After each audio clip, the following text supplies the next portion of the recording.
Hello mga Freshers! Nasusunog ako sa sobrang init ng panahon kaya naisipan kong gumawa ng palamig. Sakto nung pumunta ako sa palengke may nakita akong melon kaya napabili ako at gagawa tayo ng palamig gamit ang melon. So ayan na nga mga ka-Freshers, magsimula na tayong gumawa ng palamig at init na ako. Grabe talaga yung init ng panahon ngayon mga ka-Freshers. Natutuyo yung balat natin sa sobrang init. Kung hindi lang ako mahilig sa tubig, iwan ko na lang. So ayan mga ka-Freshers, hiniwa ko na nga yung melon. At yan ang itsura nung biniyak ko siya. Hinog na siya mga ka-Freshers. At sabi nga ni Mr. ihiwalay ko daw yung buto dahil ibibilad niya at itatanim niya daw ito. Kaya hiniwalay ko mga ka-Freshers ang buto. At ayan na, sinimulan ko na nga kayurin ang ating melon. So ayan mga ka-Freshers, napakadali nga lang at napakasimple lang gawin nito na ating palamig or melon juice palamig. Yan yung tawag niya mga ka-Freshers. Kung ayaw nyo naman sa fresh fruit na gagamitin nyo para sa paggawa ng palamig, meron din kayong mabibiling powder dyan sa tindahan or sa mga palengke or grocery. Meron kayong mabibili dyan mga ka-Freshers, pero mas maganda kung fresh fruit yung gagamitin nyo dahil nga mas masustansya siya at maganda sa katawan.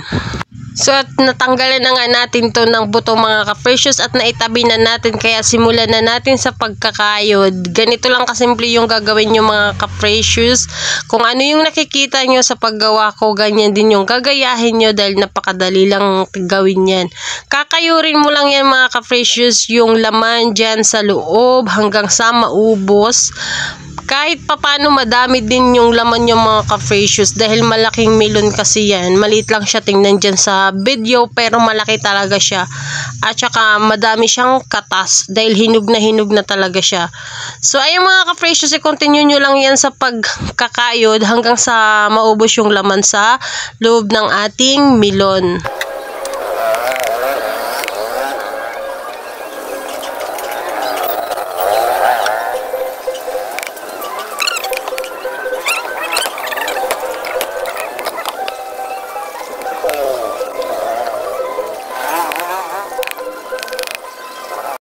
So ayan mga ka-Freshers, natapos na nga natin kayurin yung melon. Ito na lahat yung ating nakayod na melon. Then lalagyan natin siya ng evap. Ayan mga ka-Freshers, isang lata na evap yung nilagay natin at uubusin natin to para sarap na sarap at lasap na lasap sa sobrang sarap. Charing!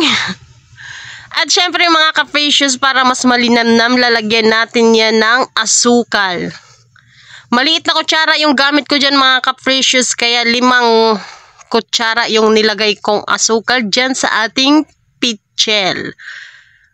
At bukod dun mga ka-Freshers, syempre kailangan din natin yan lalagyan ng ice para mas masarap dahil mas masarap pag malamig. Syempre palamig nga yung ginagawa mo, diba? So ayun mga ka-Freshers, gawa ko lang yung ice na yan, o diba? Galing nga, charing lang.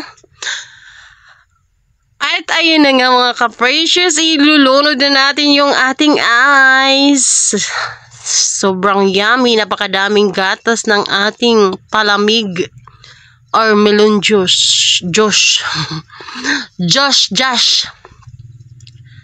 Syempre, hahaluan din natin yan ng tubig. Dahil sa napakarami nga nating nalagay na gatas, kailangan ng tubig.